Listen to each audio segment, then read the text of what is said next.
Hi, I'm Mark Cavell. I run Sony Masterworks in the US.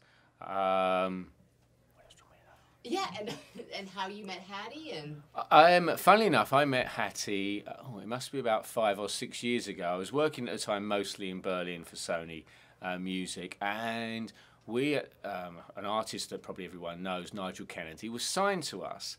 And he did a performance at the Berlin Phil, I believe. I could be the wrong orchestra and place, but I do believe it was the Berlin Phil and not the other theatre there.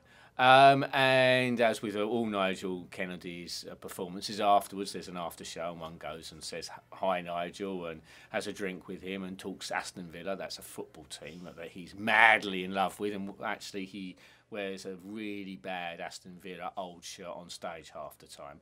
I think we might have bought him a new one, saying you've got to have a new one.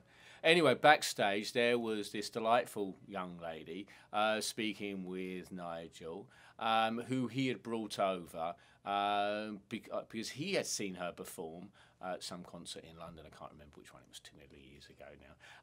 And wanted to work with her and perform with her. And that's basically, a long story short, how I met Hattie. And then from then we kept in touch and discussed management options for her and what her career path was, etc. Because at the time, as I said, she was pretty much almost just out of college then, because it was at least 5 years ago probably. awesome. So, what do you think sets her apart as a classical pianist? I think that when it comes to artists of today, and there was an article that was on Classic FM in the UK, that more and more younger people are getting into classical music because it's a bit more accessible now. Accessible, I mean, because you can stream it, you can take tidbits, you've broken down the barriers of thinking it's too old for old fuddy-duddies, and when you look at what streams and what works and what connects with a younger audience, often it is also artists that may be performing repertoire that's been performed 1,000 times, but performed by artists of today that are young, that are more contemporary, that can more connect with a younger audience. And I think that's where Hattie really fits into that particular bucket. Oh, awesome. And have you heard this album yet? I have heard the album, yes. So, what are you most excited about this album? It's difficult to say which individual piece. I like the fact it's sort of groundbreaking in many ways. It's got a lot of variety on it.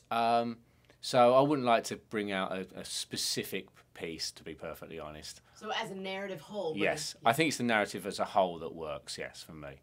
And it's much different than you've heard before. Is that?